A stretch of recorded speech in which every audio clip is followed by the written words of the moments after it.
and welcome. You're watching this NDTV special broadcast with me and Sanket Upadhyay, when we and possibly several other news channels at this point are going to be breaking away from our coverage of the public health emergency India is in the middle of to look at the exit polls. That's right. I mean, people may have forgotten this, but actually an election, a long drawn out, painfully prolonged election has just come to an end today in West Bengal, and a whole bunch of other states have already voted several weeks ago. Tamil Nadu, Kerala, Assam and Puducherry, and the exit polls for those states are going to come out. But because we're in the middle of this pandemic, this is not going to be a business as usual exit poll show, because we can't tear our eyes away from the fact that the election campaign and the electioneering may have actually exacerbated the spread of the virus. In fact, in West Bengal, candidates have actually died during the course of the campaign. But anyway, the way this is going to work, as always, is that we will not be doing our own exit poll, but we are doing, Sanket, a poll of exit polls. That is, we will average out all the various exit polls that the channels are doing. So we are a one-stop shop. You can, of course, if you want, go to the individual channels, or you can come to us, where you will get an average of what all the different pollsters are saying. Absolutely. Now, and a comprehensive picture, Vasu. I mean, a clear picture of what each of those pollsters are saying, who are sticking their neck out, who are not sticking their neck out. But most importantly, as Vasu said, we must remember that this is an election in the middle of a pandemic. And as the Madras High Court said, perhaps the reason for this second wave could also possibly be these elections. Remember, a 33-day long affair in West Bengal, 8 phases, unheard of. This is happening for the first time as far as a state assembly election is concerned, to have 8 phases spread over 33 days. Right. But anyway, that phase is now over. Curtains on that election, and also curtains, Vasu, sadly, on many of the candidates who are in the fray. That's right. In a way, Sanket, the elections, the stakes for these elections were always high, particularly West Bengal. But the pandemic appears to have raised the stakes even higher, especially for the BJP, given the fact that there is so much heat on the government for not responding adequately to the virus. It will be interesting to see how the outcome impacts all of that. It's important at this point for the government to have that win in their hand, much like after demonetization, the backlash they won Uttar Pradesh. Is that going to happen again in West Bengal? So in a sense, the stakes have ramped up even further. But of course, we'll have to wait and see what the exit pollsters come up with. Sanket, we already have a panel with us. Yes. So if you'd like to... Sure. We've got Mr. N. Ram, Director of the Hindu Publishing Group. Mr. Naresh Arora, Co-founder and Director of Design Boxed, is with us. Mr. PKD Nambiar, Political Analyst, supports the BJP. Mr. Nambiar, you should actually join the BJP now. It's very difficult for me to say Political Analyst where I clearly know what your viewpoint is. But thank you so much. And also Sanket, we must request Naresh Arora also to join the Congress, because he's here as a Congress strategist. And in fact, we should add in the introduction that Naresh has been in the back room for many Congress campaigns, but most notably in the recent Assam campaign. True. Where it'll be interesting to see, is the Congress and its Mahajot they're going to pull off some kind of a surprise. But anyway, sorry, go ahead, Sanket. Mr. Ram, let me begin with you. Good evening. Lots of these states, 1/5 of India's population, 1/5 of the country voted. Many people say that this is not just going to be, verdict or judgment day politically, but will also be a referendum, unfortunately, because of the pandemic. Would you attach that much significance to these results, or would you say that these are, as the IPL seems to be on a totally different planet? By that same logic, elections and the result of the elections are also on a different planet, nothing to do with India. Elections, IPL, well, Kumbh Mela has a lot to do with India, but that's the other factor that adds, there's a super spreader by all accounts. But anyway, yes, I think this is going to be very significant. I wouldn't hype it up to say that, this is it. Whoever wins, I have a pretty good idea of who's going to win in most places. And let's see if these expectations are reflected in the findings of the exit polls. But Yes, I Ram, think they're very, very significant, and a lot is at stake for the BJP, and particularly for the two top people in the central government, Prime Minister Narendra Modi and Home Minister Amit Shah, the duo, as they are often represented by journalists as well as comedians. Mr. Ram, you say you already know who's going to win. Let's have your quick forecast, and before we actually start getting the exit polls, because after that, anything you say will be cheating. So, Yeah. so quickly tell us, big because I win. think we've already started getting some first numbers. Go ahead, sir. Big win for the DMK and DMK-led alliance. Yes. Decisive win for the LDF in Kerala. Right.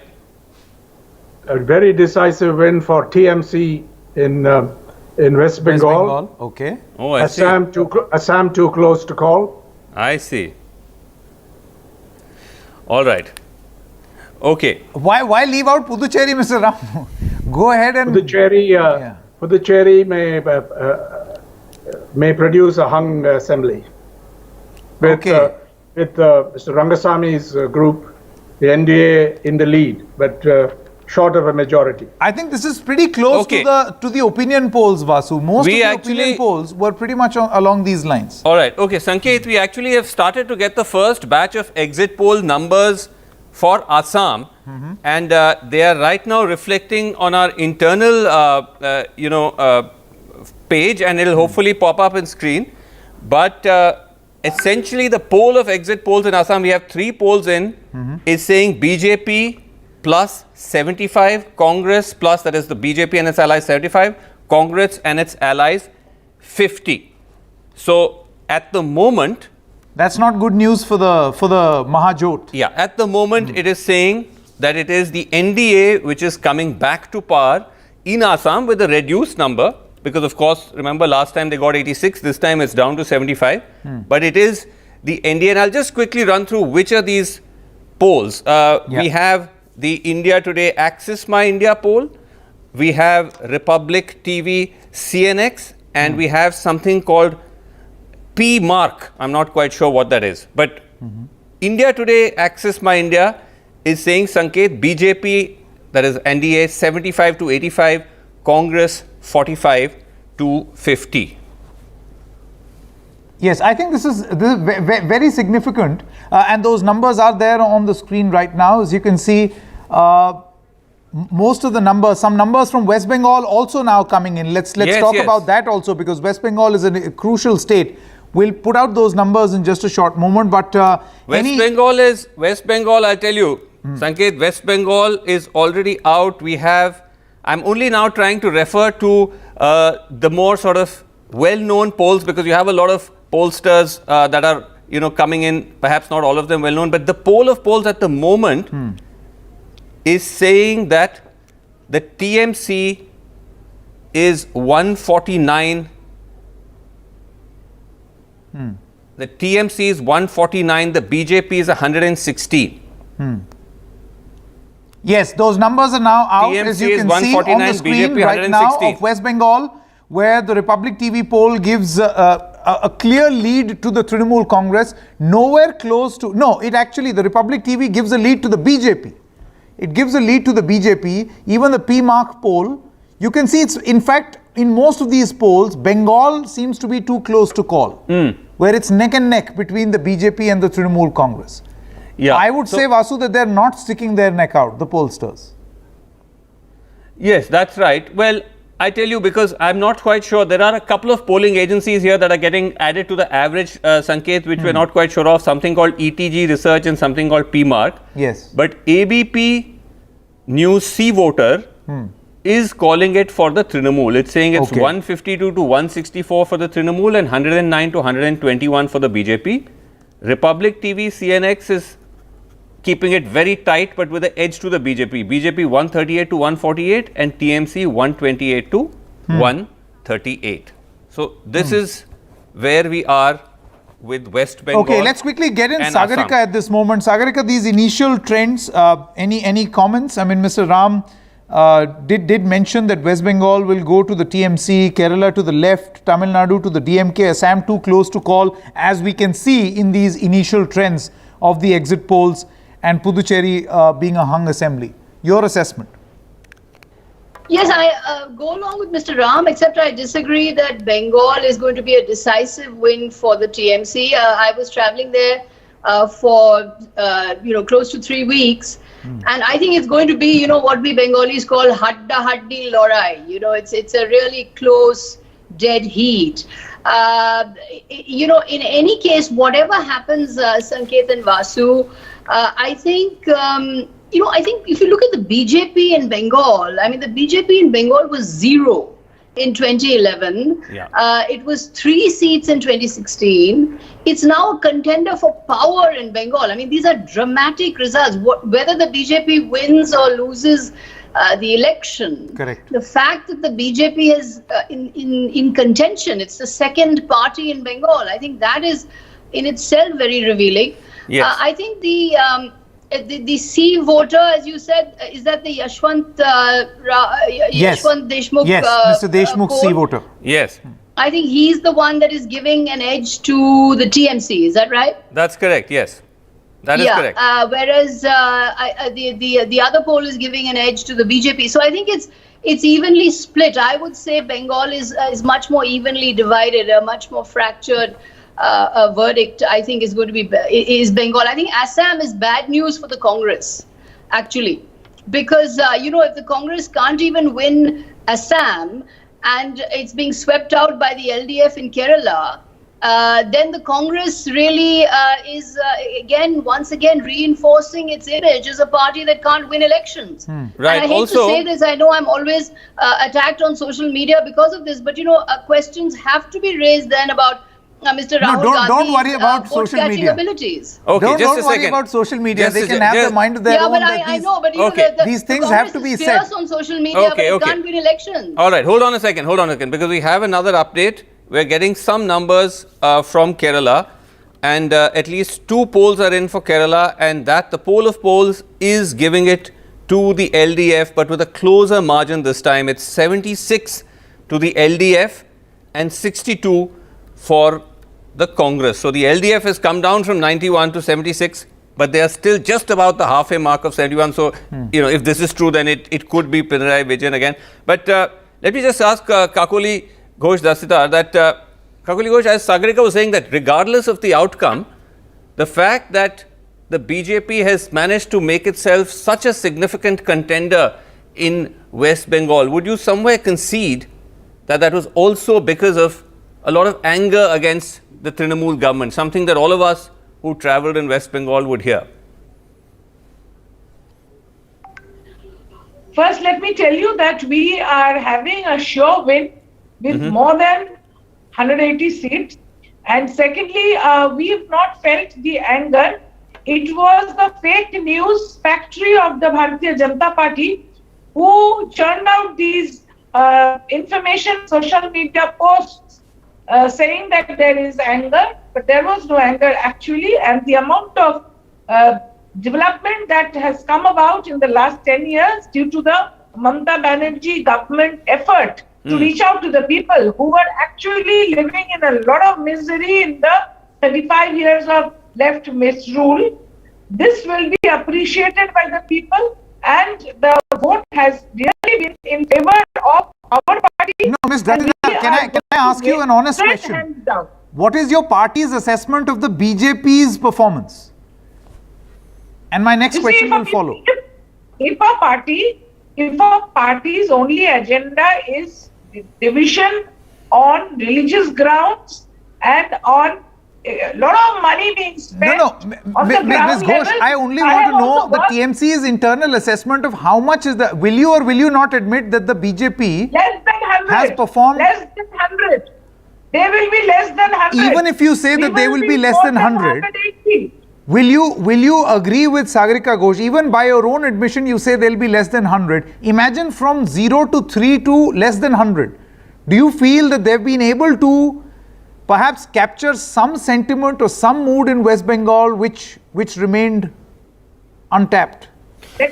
let the results be out. You will see it is only on religious polarization and fake news, not on any developmental agenda. Okay. Politics is not based on fake news. Okay, So just if another a party has update. a lot of money to spare, Okay, you're saying then it's they just will fake news. definitely make attempt. Okay, you're saying it's fake news. Some may contest that. Just another quick updates there, Sanket. So now we have the first polls coming in from Tamil Nadu, the exit polls. So there are two polls which have come out again, Republic TV, CNX and PMark, and it is giving it at the moment to the DMK. The DMK sweeping with 171, the DMK alliance, of course, the UPA in that sense, DMK Congress alliance, and the ADMK alliance only at 58, Sanket. So that's Tamil Nadu. And also we have now one more poll from West Bengal, which is Times Now C Voter. Remember, C Voter is polling both for ABP News and for Times Now. Yeah. And they are saying that TMC is 158 and BJP is 150. Yeah, that's basically the same poll. It's basically the same poll. In one poll, they've given a margin, and in the other, they're a bit more specific.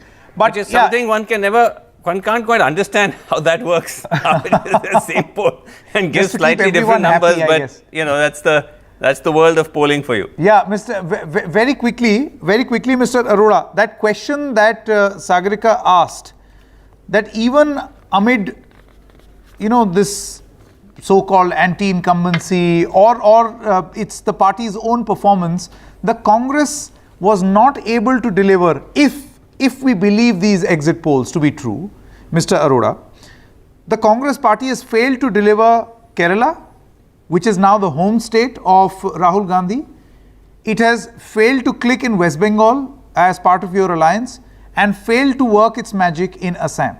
Where does that leave the Congress? First of all, Sanket, I cannot speak on behalf of the Congress party because no matter how much Vasu is forcing me to join Congress party, I still remain as an independent agency. Go right ahead. Yeah. Secondly, exit polls, because I was myself involved in the campaign, so I am not going to comment on them as far as Assam is concerned till the 2nd of May when the results are out. We'll definitely be talking about it again. But I can surely say one thing, that as far as Assam is concerned, because I was deeply involved there, I spent a lot of time over there. Yes. Once the results are out, you will have something different to talk about. And even before the results, if you speak to anyone on ground, they will definitely tell you that it was not Congress's failure this time. Congress has given a very good fight in Assam. And on 2nd May, I am hoping that Congress will make it. But no, then what's the reason then? Naresh, you're saying something a little confusing. You're saying that even if the Congress loses, it won't be its failure. What does that mean? Then why would you lose? I think we are very hopeful that the kind of campaign that Congress party ran over there, Congress party senior leadership, Congress party state leadership, without having a pan-state face, still all the other leaders like Sushmita Dev, Gaurav Gogoi, etc., the people who were leading the campaign in different various parts where they belong to or wherever they were supposed to, they were assigned by the party. Right. They ran a very beautiful campaign. And this was not acknowledged just by the Congress party's own cadre. It was acknowledged by people at large in Assam and more so by BJP itself. I have also been speaking to a lot of BJP leaders. BJP leaders have been speaking to me and BJP people speak to us. So the campaign had no flaws whatsoever. But yes, when elections are run, BJP is a formidable political party. BJP has vast amount of resources, but Congress this time ran the best campaign probably in the history of Assam by admission of every person involved in electoral process in Assam. Okay. No, while Mr. Arora, that may be a just assessment, but in elections, you fight the elections to win them. You can't say that I ran a beautiful and lovely campaign but still lost. Moral victory. What does this say? What will this say? This will be like Gujarat, moral victory. If these results or exit poll results were to be true on the 2nd of May, what does this say or speak about the Congress party? Or will the impact of COVID, sadly, I mean, it's not right to be talking politics at the time of a pandemic, but do you think that the handling of COVID will have a totally different impact? Do remember that when Assam polled, the COVID situation was not that bad. The In COVID fact- situation was similar to what it was at that time. It was same what it is today, Sanket. Only that BJP tried to snub it over there with the de facto CM over there telling that there's no COVID and no masks are supposed to be worn. And today they are. Yeah, but then by then Assam had polled. No, Assam was polling. Assam was still polling. Assam polled in 3 phases, as you know. Assam Yes. was polling, and all those statements came within those polling phases also. Okay, Sagarika, before I come to you, one more. Mr. PKD Nambiar is back with us. I'll come back to you, Ms. Ghosh. Just one moment. Mr. Nambiar, the BJP in some of these polls is within striking distance of forming a government, and then some polls show that you played the role of a formidable opponent, that you were very close to have a shot at power but could not go past the halfway mark or the majority mark.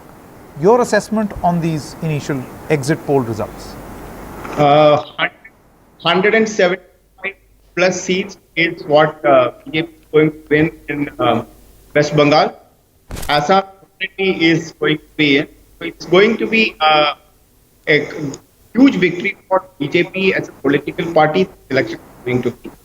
Tamil Nadu, definitely, AIADMK, according to me, will be doing pretty bad, and DMK will come pretty much as a winner. There is no doubt, according to me. And as far as the Kerala is concerned, it's going to be the UDF.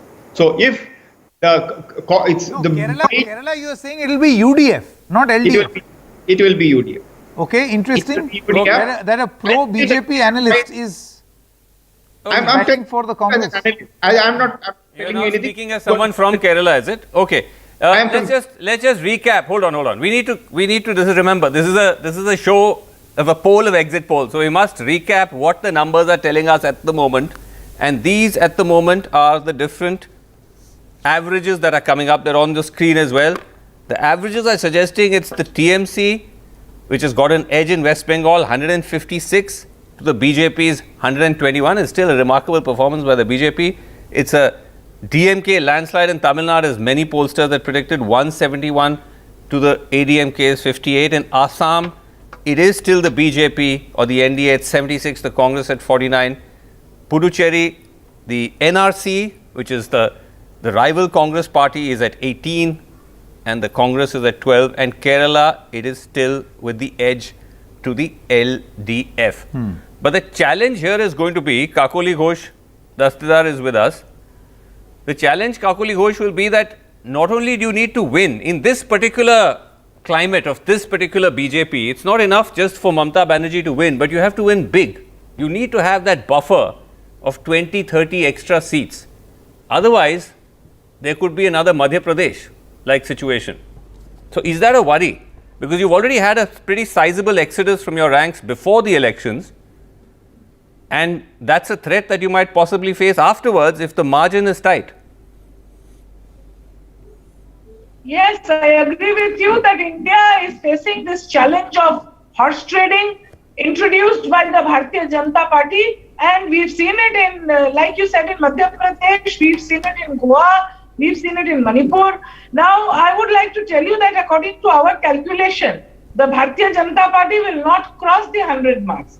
And ours, the total number is going to be definitely more than 170, 180. So there is a clear difference of the number of seats between the two parties. And of course, we have other parties also in the fray. So comfortably, Mamata Banerjee is forming the government for the third time in West Bengal.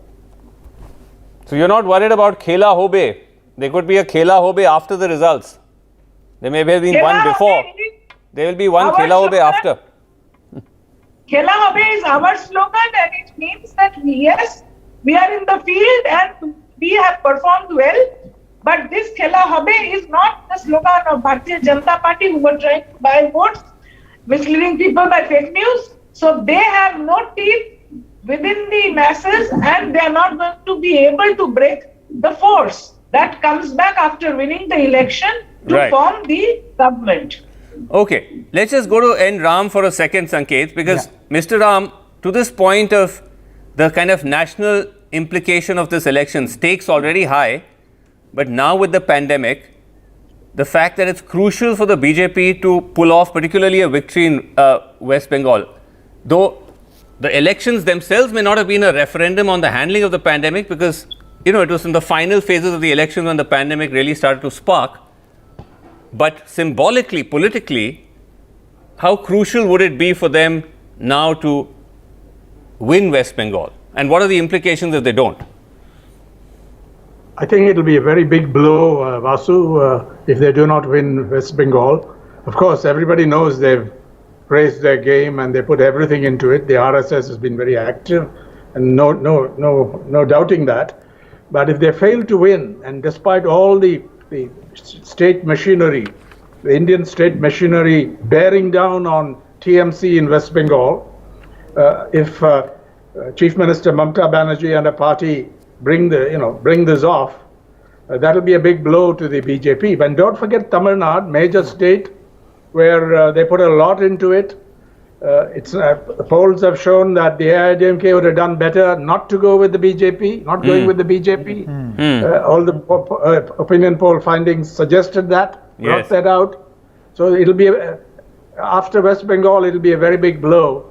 Even though the BJP is a very junior partner here, they've been in the driver's seat, dictating the play. Right. So far AIADMK is concerned, and I think these numbers they're going to be way above some of the numbers I see there. I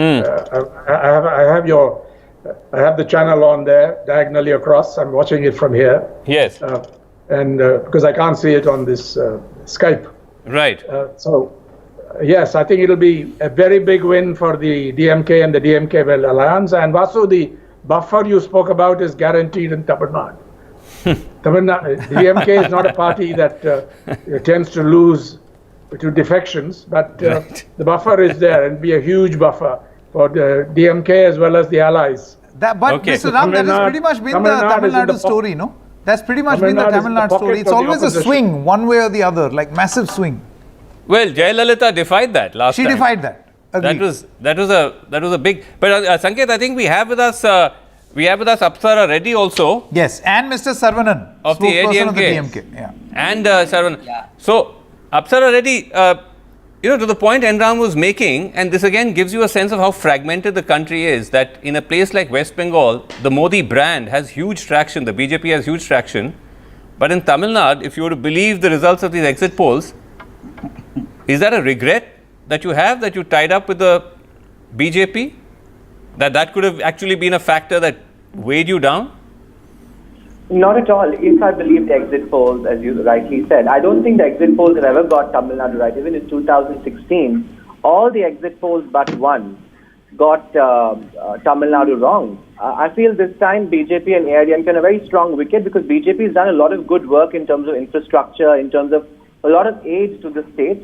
And I don't think the Tamil sentiment really looks at Modi as a hate figure anymore. And I think the work that Mr. Edappadi Palaniswamy has done, the anti-incumbency is at an all-time low. I think he's performed very well as a chief minister for the last 4 years. People do want a good government to continue, and I think we have a track record to go by. And people go with strong leaders and a track record. I don't think people really want to take a chance with the DMK, which hasn't put any runs on the table, even as an opposition party for the last 10 years. They've come back only from a hiatus only before the election. Mr. Saravanan is smiling through this. Mr. Saravanan, your response? He can't control his. Saravanan. Yeah, see, we all know that Tamil Nadu is a state which changes the party in power every 5 years, and 2016 was an exception. But we lost it by a thin, very, very thin margin due to several factors. Now, 10 years of rule, and people of Tamil Nadu are bored. They want a change. The way the AIADMK and BJP ruined the state. There is nothing. There were no new infrastructural projects. There was no industrial growth. Nothing had happened in the state of Tamil Nadu. They said we are being very pally-pally with the BJP. They said they are being pally-pally with the BJP so that they can bring in a lot of schemes for the people of Tamil Nadu. The BJP did not even bother to give us the for the cyclones. They didn't even bother to give the amount, what we demanded. And now, to rub salt into the wound, the Chief Minister demanded 20 lakh vaccines. They said 2 lakh vaccines. And now what had happened? 35 metric tons of oxygen has been diverted from the state of Tamil Nadu, where Tamil Nadu is one of the worst affected states in the COVID situation. So people of Tamil Nadu are aware of what's this unholy alliance. AIADMK is forced to support the BJP because they have a lot of cases against them, corruption cases. That is the reason. There is no other reason. I think Apsara wants to respond. Yes, Apsara. I think it's not fair to say that there has not been good governance. I think be it Corona, be it the cyclone, if you look at all the reportage across the press, I think the AIADMK has performed fantastically during the last 4 years.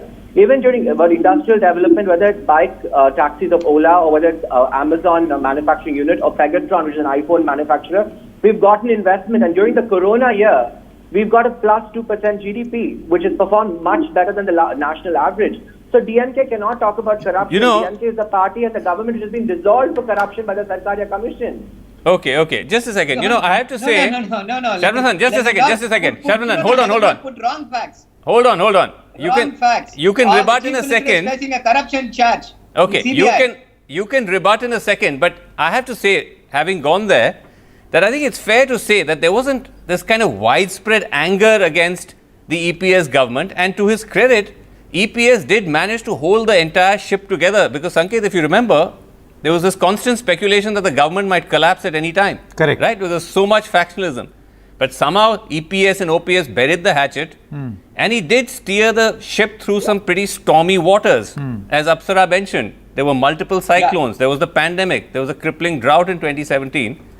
But at the end of the day, 10 years is 10 years. So, there will be anti-incumbency and there will be a backlash. But also, Sarvanan, one of the things that you must also acknowledge is that when you say that, you're winning with this huge number, how much of it is because of Stalin and the desire to see him, or also how much of it is because of Prashant Kishore and the manner in which he's managed the Stalin campaign, just as he's doing in West Bengal? Yeah. Would you still be in such a position without having, these political strategists in your back room? Yeah. See, I want to answer 2 points, Srinivasan. The first one, you are saying that Mr. Edappadi Palanichami had steered the ship. That is because of the BJP. That is because of the invisible hand of the BJP which was steering him. He was able to continue for the last 4 years. And because of that, all the policies that has been implemented in Uttar Pradesh has been implemented in the state of Tamil Nadu. No, it's not. It's a bad thing. You want to follow the Uttar Pradesh model. Oh my God. What is the UP model, Mr. I'm not saying UP model. But can you define this? What UP model has been followed in Tamil Nadu? See, all the policies of the central government, from NEET to imposition of Hindi, sending everybody from there to here, having trying to subjugate the working in the industries here, from giving works. They opened TNPSC, Tamil Nadu Public Service Commission, to people from North India. If DMK was here, it would not have happened. With so much of unemployment, this is what we have been opposing so long. This is the first point. Okay, I think one moment. Yeah. We've discussed Tamil Nadu, but very briefly, I think, Vasu, we should get in some other states also. Yes. No. Just let me finish this. Let me finish this. Sure. Yeah, you were talking about the strategist. See, in 2019, we had a sweep. We had 39 seats. That is because of our leader, Mr. M.K. Stalin. Just because somebody is coming in and advising us on how to campaign or how to manage the digital Mr. Sarvanan, the dynamics of a Lok Sabha election and a state election are very different. It doesn't take away the charisma and the hard work put up by our leader, Mr. M.K. Stalin. People of Tamil Nadu know what to do. 39 seats. Okay. Mr. Nambiar wants to come in. Okay. Mr. Nambiar, any comment on, since you are the closest to the BJP right now? He's getting I think he's getting overexcited. So you should be knowing that you have a family party which is running the state from the last 50 years. Fathers, grandson, and even I don't know how many grandchildren. Okay, once again, Mr. Sharvanan, you have to let Mr. Sharvanan, you have to allow others to speak. It will be very unfair, Vasu, that one of the largest states in this country, UP, which is very well managed. In fact, till now, I mean, well managed. Last 2 weeks, it was supposed to be handling the COVID situation in the country much better than anybody else. From the last 2 weeks, I'm not talking about it. No, Nambiar ji, that's... So I think let's not... Mr. Nambiar, that can be your assessment, exit polls, but that cannot be a fact. Yeah. Okay. Mr. Nambiar, let me ask you this, that that, you know, and I was making this point earlier, that in a sense these polls reflect the very fragmented nature of the country. India has always been fairly divided in terms of political preferences. But does this reflect how acute that division has become? That you get huge traction for the BJP and for Mr. Modi in West Bengal, new areas you're entering into, Assam of course, but that very brand and that very image and that same party can actually be a liability in the south, particularly in places like Tamil Nadu and Kerala. So, I will not be saying that it is 100% correct, but yes, there is definitely the Dravidian party's stronghold. That is a very, very hardcore political parties like an AIADMK. They are very, very deep-rooted parties. So, the acceptance to the Hindi, predominantly the BJP in Tamil Nadu is still considered as a Hindi or a North India-based party. That is being, but then there is a huge acceptance over the last few years. Large number of traction towards a new leadership was coming in Tamil Nadu. You have seen it, and I have seen when you yourself was covering it extensively in Tamil Nadu, speaking in Tamil. But I would say that there is a huge change which has taken place, especially in the Coimbatore belt and Kanyakumari belt. There is and BJP per se is highly active party across the south. In Kerala, for an example, last time 15% was there for the BJP. So it's not like that BJP is not a relevant party. Yes, the kind of traction what it gets in other places is not still to be given in place like Tamil Nadu. Okay, Mr. Nambiar, we seem to be having some trouble with your audio connection. Let me quickly get this fixed and then we'll come back to you so that we can understand what you're saying better, and also a comment on your home state, Kerala. And why you feel, and I haven't forgotten, why you feel that the UDF will win and not the LDF, contrary to what these polls are saying. I'm going to come back to you. We also have Adil Singh Boparai, spokesperson of the Congress party, with us, and Sagarika Ghosh continues to be with us. Ms. Ghosh, let me come to you now. You've heard what is being said in the context of the DMK. We've heard what is being said in the context of BJP and its popularity and growth, hopefully, in West Bengal versus their chances of growth in Tamil Nadu. Your assessment on this personality, the personality of Narendra Modi and the performance of Sanket, I would like to say that over the last weeks, whether it's the farmers' agitation, whether it's price rise, whether it's the ferocious second wave of COVID, there has been a significant loss of moral capital that this government has experienced. I think moral capital has drained away from the government and to an extent from the Prime Minister. But political capital has not. So there's a disjunction between moral capital and political capital. As far as political capital is concerned, the Prime Minister is still seen, if these polls are right, as trustworthy, as bankable, and is winning. I mean, if the BJP is ahead in Bengal, if it pulls off Assam, if it's increases its vote share in Kerala, if it wins in Puducherry, then I think we're looking at this disjunction between moral capital and political capital. It's also about our democracy. You know, our democracy is declining, as every think tank is saying, in terms of muzzling of dissent, in terms of muzzling of opposition. But our rituals of elections seem to be going on in a parallel universe. So I think the personality of Mr. Narendra Modi on the campaign trail continues to draw political capital, even though I would say, and this is, my reading of the situation as it has been, particularly now, and as you were pointing out, Vikram, that, I beg your pardon, in fact, Sanket, that actually the COVID second wave hit after the polls had closed in the other states except West Bengal. That's true. All the polls closed on 6th of April, but the second wave actually hit in the middle of April. So, the effect of this killer, this catastrophe. No, but then will there be an effect? Because, Ms. Ghosh, the thing is that even, and I know this from sources within the BJP, that there was a very, very strong resentment in the West Bengal BJP unit when they learnt that the Prime Minister is not coming. and he's going to be occupied. Remember when he cancelled his Kolkata rally? Yes. And then he was forced in a way by the unit to have a virtual rally. Because, you know, Sanket... I saw one of the Prime Minister's rallies, which he held. They were jam-packed. It was there's no doubt that there is a personality cult of Mr. Modi that is there in Bengal. And frankly, I was quite surprised to see it because, as I said, the BJP has been an outlier in Bengal for decades. So to see this kind of outpouring for the BJP was really a surprise. Yeah. And whichever way you look at it, however the results are, I think, again, the rise of the BJP, whether it wins or not, is very significant in Bengal. And the popularity of the Prime Minister continues to be there on the campaign trail. However, I would say... Anyway, just, I think on the point that you were making, Sanket, about the impact on the pandemic, you were there as well in West Bengal, I was there. Frankly, even when it was spiking, people didn't really care. Yes. And I've interviewed people, Trinamool supporters, who said that there is no coronavirus here. The BJP has brought the virus. And if you say, isn't there a risk to your life? Well, we are ready to die. We will die for Didi. And you hear the similar sentiment in the BJP rallies as well.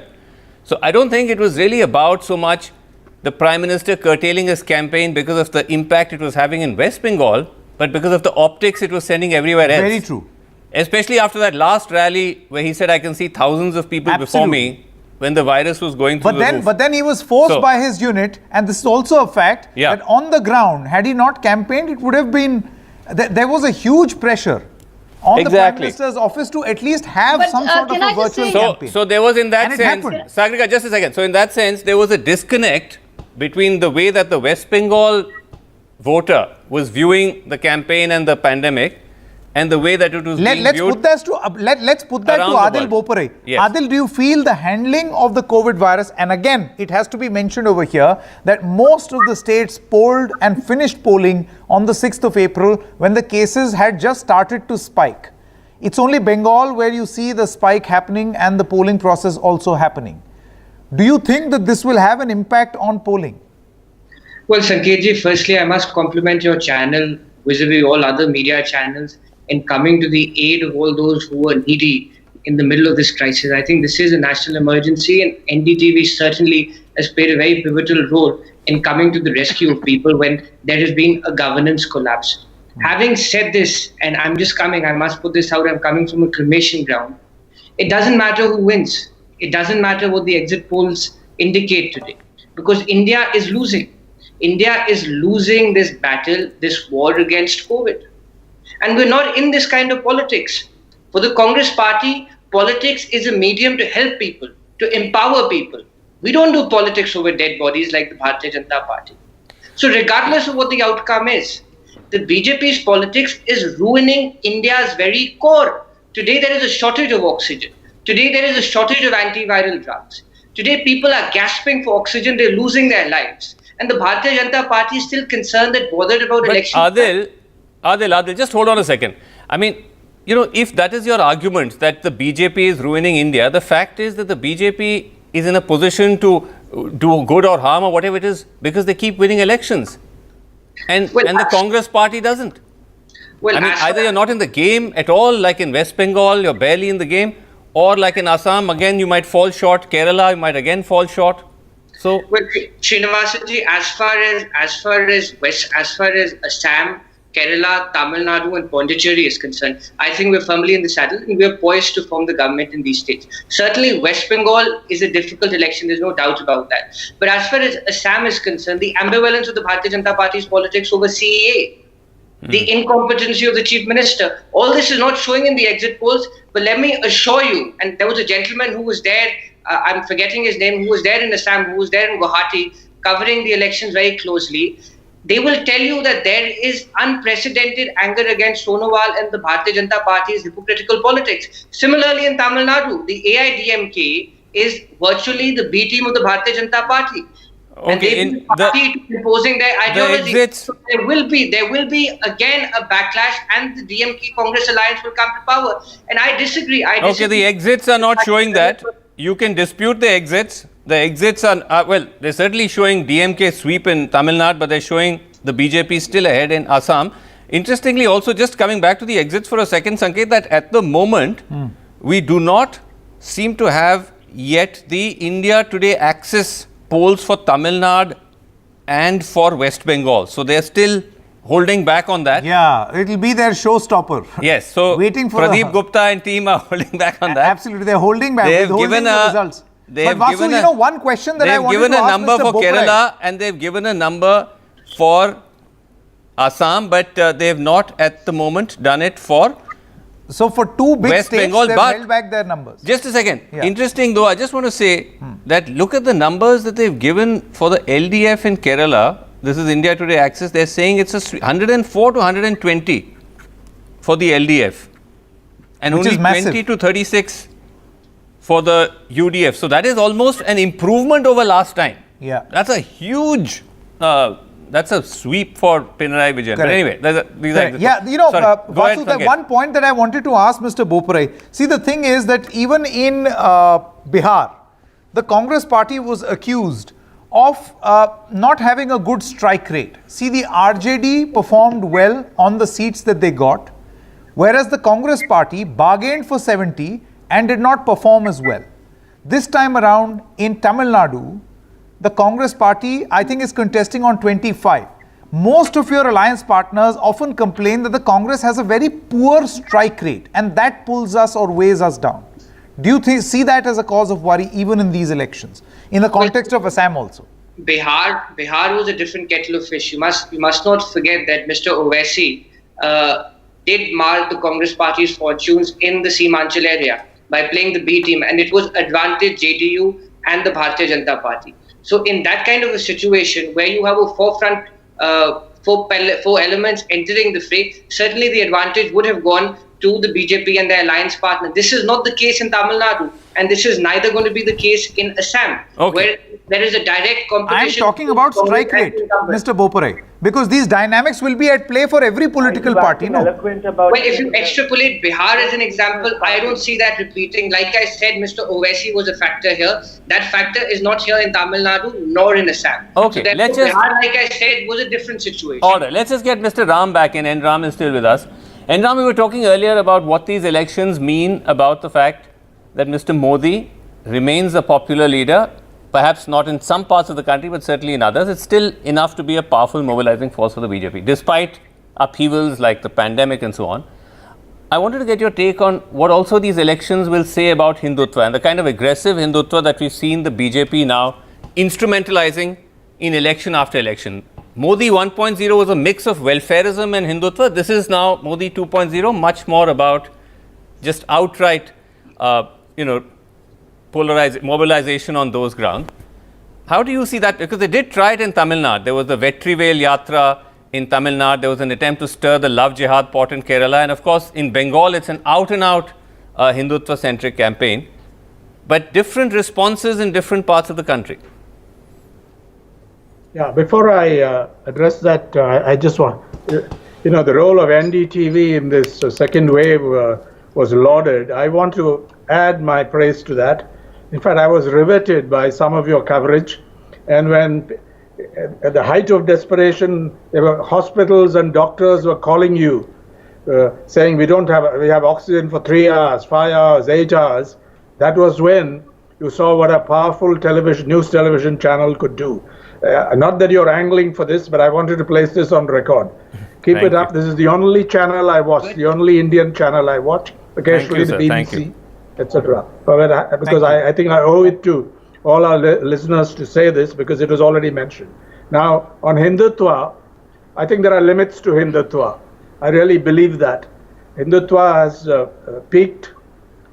We can't write it off yet. The hold of Hindutva politically, Sagarika made this point between moral capital and political capital.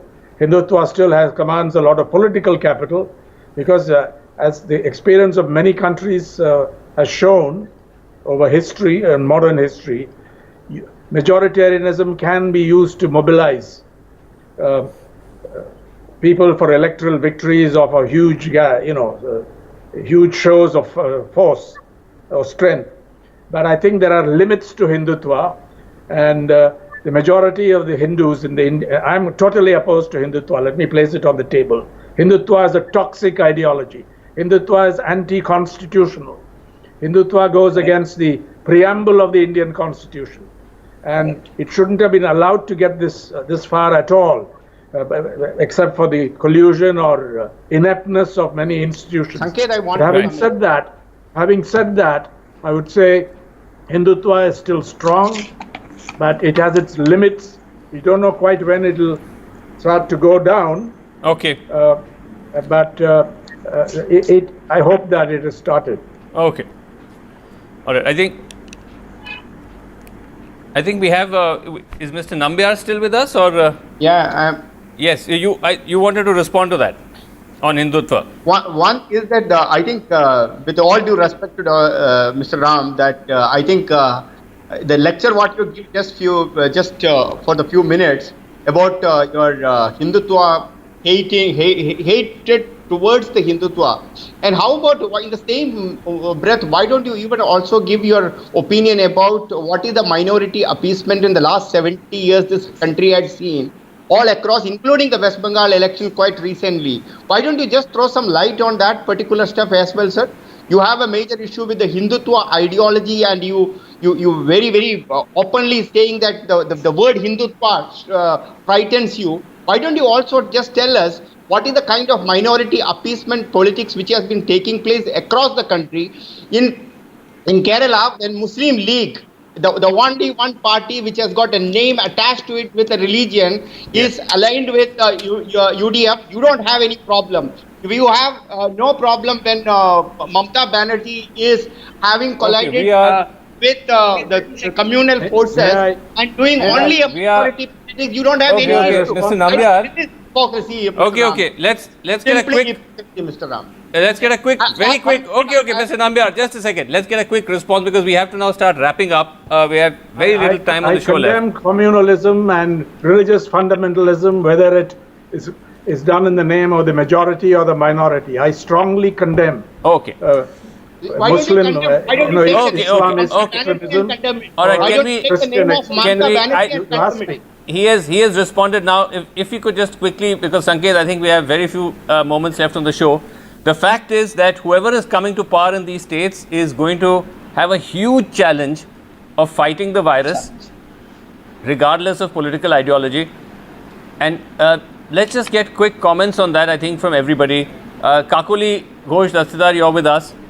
West Bengal, I mean, cases spiking through the roof. And the health infrastructure, to be honest, has not been great. I don't know, how much has been really added in the past even year. So, big challenge. In the event you come back. It is a challenge for the whole country. The country did not have the infrastructure, and sadly, Prime Minister or the Health Minister or the whole ministry, they were not interested. No, but just West Bengal, Prime Minister. No, but as far as you are concerned. Instead of targeting the state, they should have spent more time.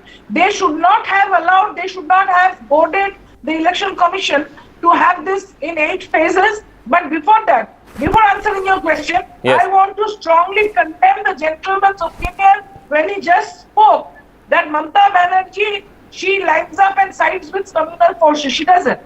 It is the Hindutva agenda of polarization which is being sent through fake news to India and Bengal, trying to polarize the vote. This is not acceptable in the constitution. Okay. The gentleman should respect the constitution. All right. We have enough infrastructure. Even today, only 46% of our hospital board beds are filled. We have enough oxygen and we have enough infrastructure, but the vaccine was not given to us by the central government in spite of Chief Minister writing in the month of February. So let's not. The onus is on the central government. Okay. Let's kill the people of West Bengal. Okay, let's be careful when we say we're in a good position because we've seen how quickly cities and states get overwhelmed. Saravanan, very quickly. What is in the event you win? This will be a big challenge for you. COVID. Definitely. Tackling COVID is going to be a biggest challenge. And our leader, Mr. NK Stalin, is already chalked out what he's going to do. Okay. to power. And another biggest challenge would be dwindling finances. Right. The AIADMK government has taken away all the money, useless tender. So Right. that is going to be another huge challenge, but we will be able to successfully overcome them. Okay, Mr. Nambiar, the fact is that the leaders of the BJP, all parties, but BJP, I'm asking you because of BJP, campaigning right till the bitter end, even as the virus was rising. Looking back now, you think mistake? We are a country of contradictions. I think while we were all talking about the election rallies, do you know that the 2 weeks before, the Delhi markets, Delhi shopping malls were nothing less than a Kumbh Mela. Every market, from a Lajpat Nagar market to a Sarojini No, I was Nagar asking market, about the all rallies. places. So I am absolutely. It really gives so much of pain when on the one side you see large political rallies are taking place. On the other side, people are gasping for oxygen. They are just begging for an oxygen from one after another places. All right. But I just wanted to ask. Well, it's a huge challenge. We're out of time, and let's see how all the parties tackle it. I'm really sorry we've had to wrap up, but we will continue to focus, obviously, on the exits and in the countdown to May 2nd. But at the moment, just to summarize what the exit polls at the moment are telling you, it is an edge to the Mamata Banerjee Trinamool Congress combination in West Bengal. It's a DMK sweep in Tamil Nadu. The BJP is holding Assam, and Pinarayi Vijayan is holding on in Kerala. That's all for the moment. Thank you for watching. Goodbye.